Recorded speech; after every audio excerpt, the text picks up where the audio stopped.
كان الوصف العام لستيفن هوكينج بأنه أينشتاين العصر الحديث، محل تشكيك في المجتمع العلمي، فلا أحد يسعه إنكار ذكائه أو أصالة فكره أو جسارته الذهنية. لقد تأجج إعجاب العالم بإرادته التي لا تقهر، والتي حافظت على حياته وعمله منذ أول ظهور لمرض التصلب الجانبي الضموري في صورة تلعثم طفيف في كلامه، وهو بعد طالب لا يتجاوز عمره 20 عاما. شخص الأطباء هوكينج في عام 1963 وأخبروه بأنه لن يعيش أكثر من 2 عام بحد أقصى. أوشك أن يموت ذات مرة بالفعل حينما عانى الالتهاب الرئوي ودخل في غيبوبة في إحدى رحلاته إلى سويسرا. ومع ذلك وبعد مضي 4 عقود من تشخيصه، وبعد أن أصيب بشلل تام وصار قعيدا وعاجزا كليا، ها هو ذا ينشر توا كتابه الثاني الأكثر مبيعا. لقد جاب العالم طولا وعرضا بلا انقطاع، وأصبح محاضرا مطلوبا بشدة على الرغم من عجزه عن النطق بكلمة واحدة، وحصد العديد من الأوسمة العلمية. على الرغم من وجود استثناءات، فإن مسار التصلب الجانبي الضموري متوقع بصفة عامة. يموت الغالبية العظمى من المرضى في غضون 10 سنوات من التشخيص، والعديد منهم يموتون قبل ذلك بكثير. في بعض الحالات الفردية تعافى المرضى من أعراض شبيهة بتلك المرتبطة بالتصلب الجانبي الضموري، ولكن لم يحدث قط أن عاش أحدهم مع ويلات المرض بقدر ما عاش ستيفن هوكينج، الذي لم يكتفي بمواصلة العمل فحسب، بل حقق نجاحات ساحقة.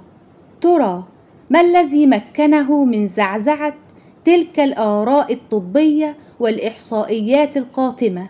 لا يمكننا فهم حالة هوكينج كظاهرة سريرية منفردة بمعزل عن ظروف حياته وعلاقاته. لا ريب في أن طول عمره كان كرمة لعزمه المتقد على عدم السماح للمرض بهزيمته، لكنني أؤمن أيضا بصحة الفكرة المريرة التي جالت بذهن سو رودريغز. لقد حاز الشاب ستيفن موارد غير مرئية يصعب على معظم مرضى التصلب الجانبي الضموري الوصول إليها. فبالنظر إلى طبيعة التصلب الجانبي الضموري كمرض يدمر الجسم بينما يترك العقل سليما، من شأن المفكر التجريدي أن يجد نفسه في وضع مثالي يؤهله لعيش حياة العقل، بعكس متسلقة الصخور المحترفة والعداءة السابقة رودريغز، وبعكس الراقصتين لورا وجون. لم يرى هوكينج أن تدهور جسده قد ينتقص من الدور الذي اختاره لنفسه، بل على النقيض من ذلك ربما أضاف إليه. قبل التشخيص والوهن المصاحب له كان هوكينج بلا هدف نوعا ما، على الرغم من مواهبه الفكرية اللامعة. لطالما تمتع هوكينج بثقة وقدرات معرفية ورياضية هائلة، لكنه لم يشعر قط بالراحة داخل جسده.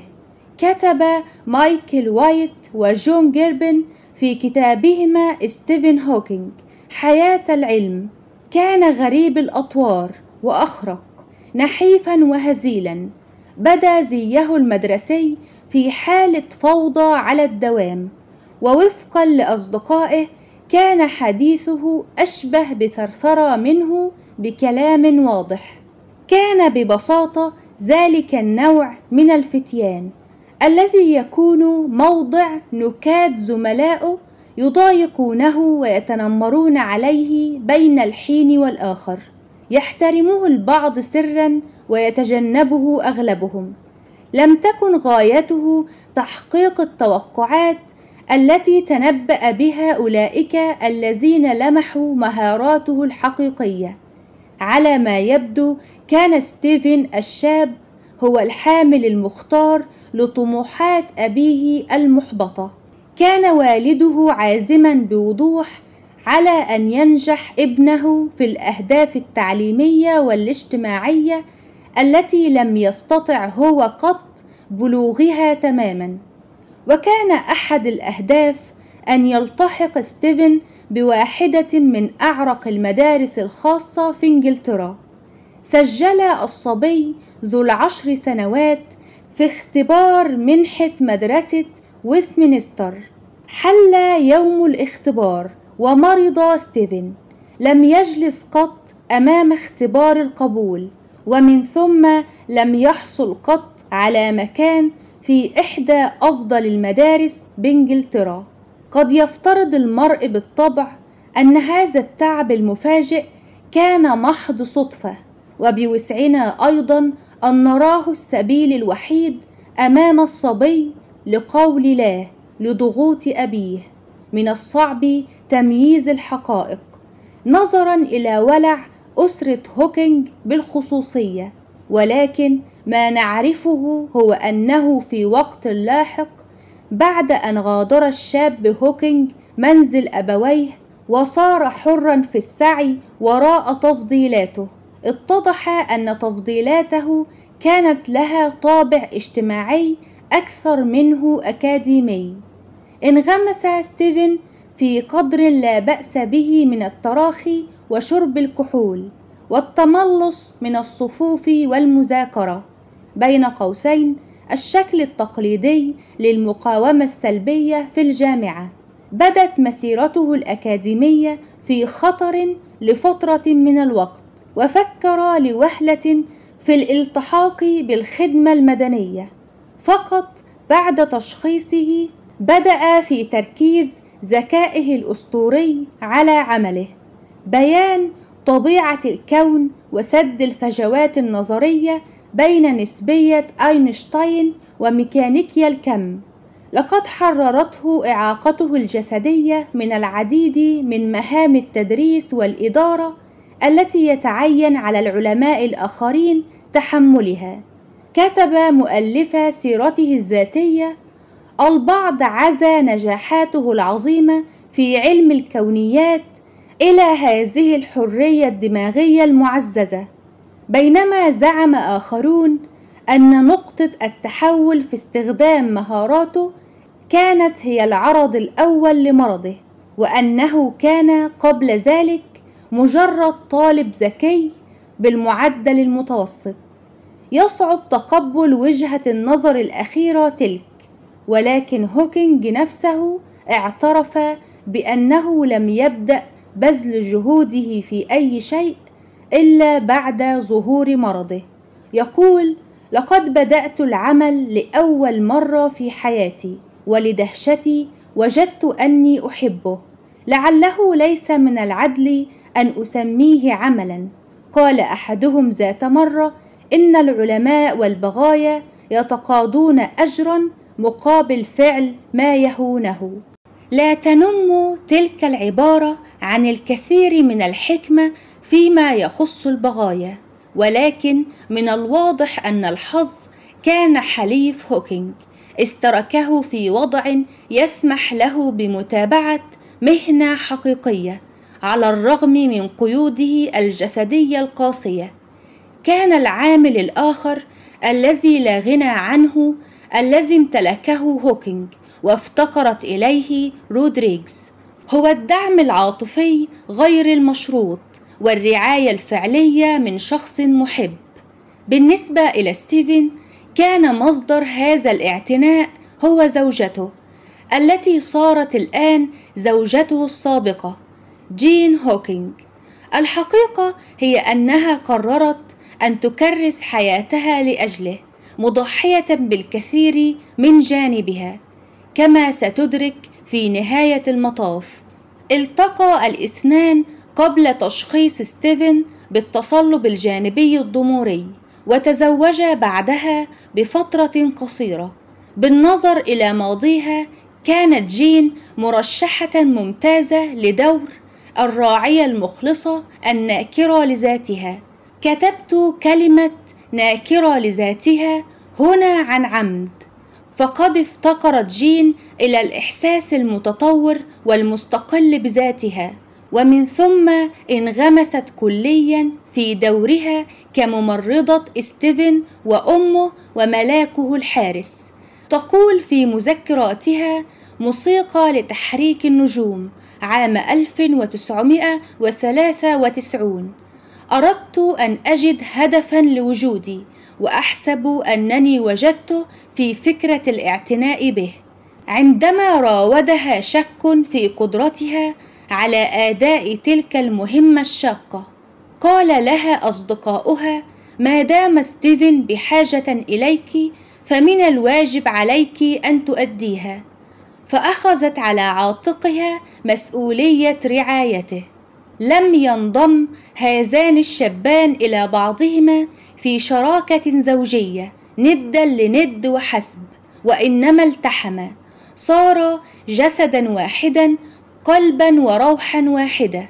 لولا تهميش جين لحياتها وكفاحها الخالص من أجل حياته، ما كان ستيفن لينجو على الأرجح، ناهيك بنجاحه لهذه الدرجة المذهلة.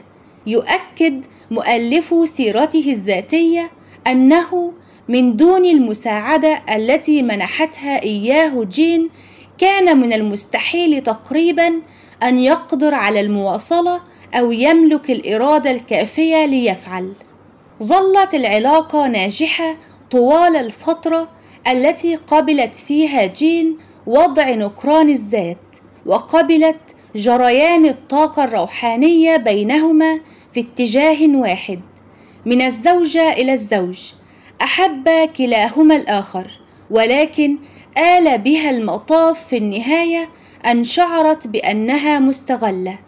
تروي جين حادثا غريبا عندما وصلت إلى شقة خطيبها عام 1965 بذراع مكسورة في جبيرة. كان في الواقع ينتظر مني في ذلك الحين أن أستغل مهاراتي المكتبية وأكتب له استمارة التقدم لوظيفة ما. نظرة الفزع المروع التي علت وجهه وأنا أسير إلى غرفتي بذراعي اليسرى منتفخة تحت معطفي في جبيرة بيضاء، حطمت تلك النظرة كل آمالي في رؤية ولو لفتة من التعاطف من جانبه. لخصت هذه الواقعة طبيعة علاقتهما. مارست جين شخصية الأم المربية المتاحة على الدوام، الصامتة المطيعة، التي ينتظر منها أن تخدم، والتي تؤخذ خدمتها كأمر مسلم به، أمر لا يكون ملحوظا إلا في غياب صاحبه. طافت حول العالم مع زوجها، حيث كانت تواجه وتتغلب على صعوبات يومية تعد فلا تحصى، صعوبات لم تهدأ إلا بعد مضي وقت طويل، عندما أصبح ستيفن كاتبا عالميا ذائع الصيت وذا دخل مرتفع. وحتى حينها لم تهدأ الصعوبات كليا. أحست بنفسها تتلاشى شيئا فشيئا، استنزفت حد الجفاف، وشعرت بأنها تتحول إلى قوقعة هاشة فارغة وحيدة وضعيفة، وتولدت لديها ميول انتحارية. أما هوكينج فقد استجاب إلى سعيها من أجل الاستقلال بالازدراء، ثم أخيرا بغضب طفل هجرته أمه استبدلت بالزوجة في النهاية. ممرضة انفصلت عن زوجها لتتزوج من العالم، وعثرت جين كذلك على حب آخر، وكانت تلك العلاقة الخارجية وحدها ما مكنت جين في سنوات الزواج الأخيرة من مواصلة خدمة ستيفن قدر ما أمكنها. كانت مهمة هوكينج ودعم زوجته اللامحدود مصحوبين بشيء آخر ربما ساعده على النجاح، ألا وهو تحرر عدوانيته من خلال مرضه. إن اللطف المميز لمعظم مرضى التصلب الجانبي الضموري يمثل ما هو أكثر من الطيبة والخير المتأصلين في بعض البشر. إنه عاطفة متطرفة، عاطفة تضخمت عن النسب الصحية بسبب القمع القوي لتوكيد الذات. توكيد الذات في دفاعنا عن حدودنا يمكن بل ينبغي أن يبدو عدوانيا متى لزم الأمر. وقد أصبحت ثقة هوكينج بمهاراته الفكرية أرضا صلبة يمارس بفضلها التعبير عن هذا العدوان، وبخاصة بعد بداية تدهوره الجسدي. تقول جين في مذكراتها: من الغريب أنه كلما وهنت خطواته وقل ثباتها صارت آراؤه أقوى وأكثر تمرداً. مثل كل مرضى التصلب الجانبي الضموري الذين التقيناهم، اتسمت شخصية هوكينج بقمع نفسي شديد. يبدو أن أسرته كانت تنظر إلى الهشاشة الصحية والتفاعل العاطفي على أنهما من الأمور الغريبة. على مائدة العشاء اعتاد آل هوكينج أن يأكلوا طعامهم دون تواصل، حيث كل رأس منكب على قراءة شيء ما. كان المنزل الذي نشأ فيه ستيفن في حالة من الإهمال تجاوزت حد الغرابة، لتشير إلى الجفاف العاطفي من جانب كلا الوالدين. يقول مؤلفو سيرته الذاتية: لم يظهر فرانك ولا إيزابيل هوكينج كثير اهتمام بحالة المنزل. بقي السجاد والأثاث قيد الاستخدام حتى أخذ في التداعي، وتركت أوراق الحائط تتدلى في البقع التي تقشرت فيها بفعل الزمن، وظهرت العديد من الأجزاء في الجدران على طول الممر وخلف الأبواب، حيث سقط الجص وترك مكانه فجوات واسعة على الحائط.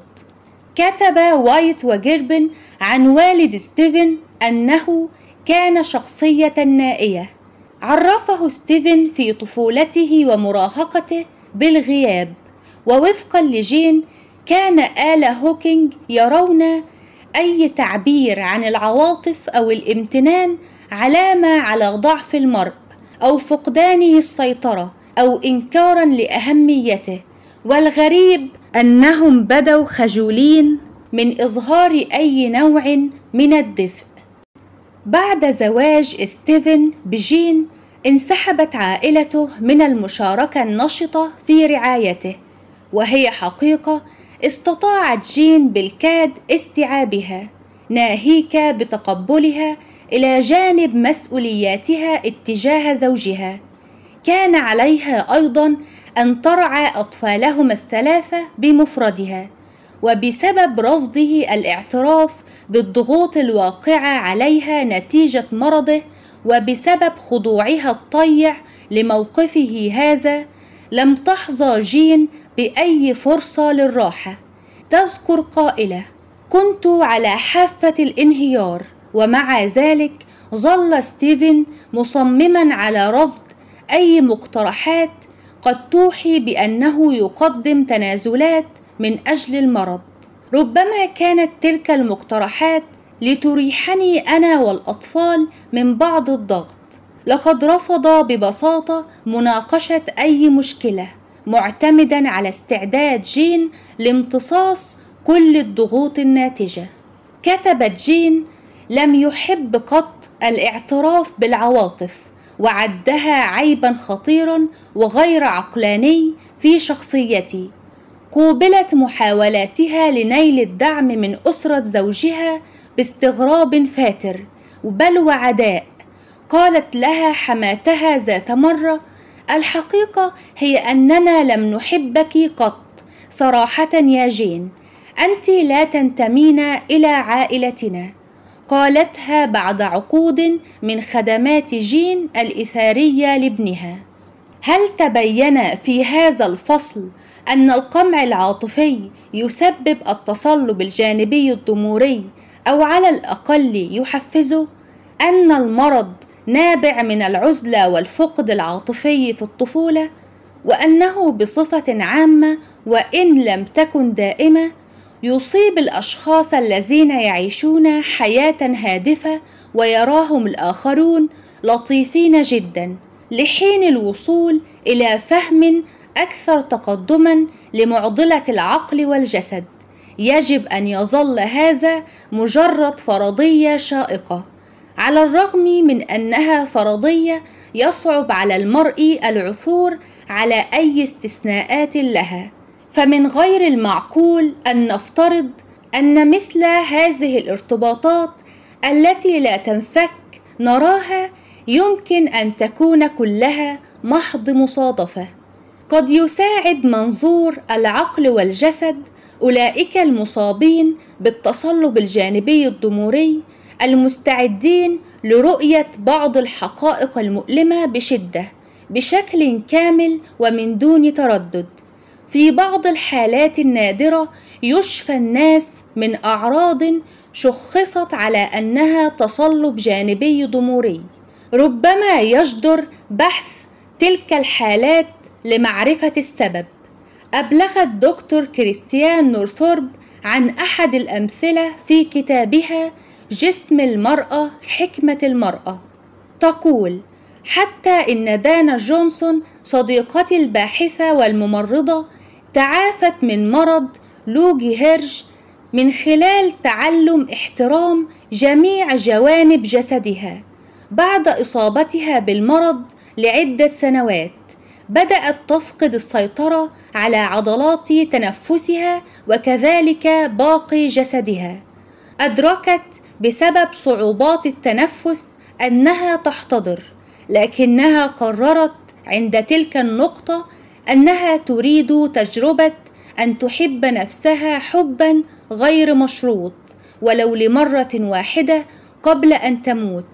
وصفت نفسها بأنها كانت أشبه بصحن من الجلي على كرسي متحرك، وجلست كل يوم لمدة 15 دقيقة أمام المرآة لتختار أجزاء مختلفة من جسدها لتحبها. بدأت بيديها لأنهما في ذلك الحين كانتا الجزء الوحيد من نفسها الذي يسعها تقديره دون شرط، ومضت تنتقل كل يوم إلى مناطق أخرى من جسدها.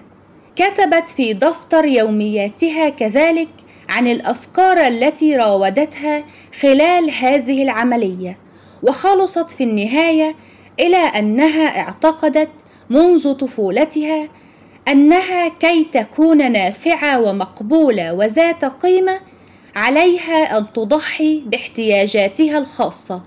وقد استلزم الأمر مرضا عضالا لتتعلم أن فعل الخير من خلال التضحية بالنفس هو طريق مسدود لا نفع منه. وفقا لدكتور نورثورب تعافت صديقتها بالممارسة اليومية الواعية للجرد العاطفي وحب الذات اللذين أذابا شيئا فشيئا كل جزء من جسدها. لو أني قرأت مثل هذه القصة بعد تخرجي في كلية الطب لصرفت عنها النظر دون ترون، وحتى في هذه اللحظة ما زال الطبيب المدرب عمليا في داخلي يريد أن يرى دليلا مباشرا على أن التصلب الجانبي الضموري قد شخص بطريقة مشروعة في هذه الحالة. التقيت ذات مرة في عملي بالرعاية التلطيفية امرأة أدخلت في برنامج الرعاية المؤقتة، وقد أقنعت نفسها ودائرة أصدقائها بأنها تعاني التصلب الجانبي الضموري، على الرغم من أن اختبارات التشخيص الكهربائي ونتائج التخطيط العصبي كانت كلها طبيعية تماما في كل المرات. ولم يصدقني الزملاء كثيرا عندما أخبرتهم أن المريضة التي كانوا يعتنون بها بدأب هي من وجهة النظر الجسدية الضيقة سليمة معافاة مثلهم تماما. واليوم لم يعد صعبا بالنسبة إلي أن أصدق تقرير دكتور نورسيرب إنه يتماشى مع فهمي لهذا المرض. حدثت واقعة مثيرة للاهتمام في قصة أليكسا المعلمة التي لم يستطع زوجها بيتر قبول التشخيص بالتصلب الجانبي الضموري. كشفت تلك الواقعة عن إمكانية حدوث شيء ما مشابه. لقد تمكن الطبيب النفسي جوردن نيوفيلد من رؤيتها بمفردها مرة واحدة من دون زوجها. يقول دكتور نيوفيلد: صار من الواضح تماما بالنسبة إلي أن عواطفها كانت مكبلة وأنها قد فقدت حيويتها. امتدت الجلسة لساعتين في غياب بيتر، وتحسرت فيهما بشدة على حياتها ومرضها. صنع ذلك فرقا هائلا بالنسبة إليها، فقد رآها اختصاصي العلاج الطبيعي بعد الجلسة مباشرة وذهل من تحسن قوة عضلاتها. بيدي أني لم أتمكن من مقابلتها بمفردها ثانية، ولم أتمكن من أخذها إلى ذلك المكان ثانية. لقد أغلقت النافذة ببساطة.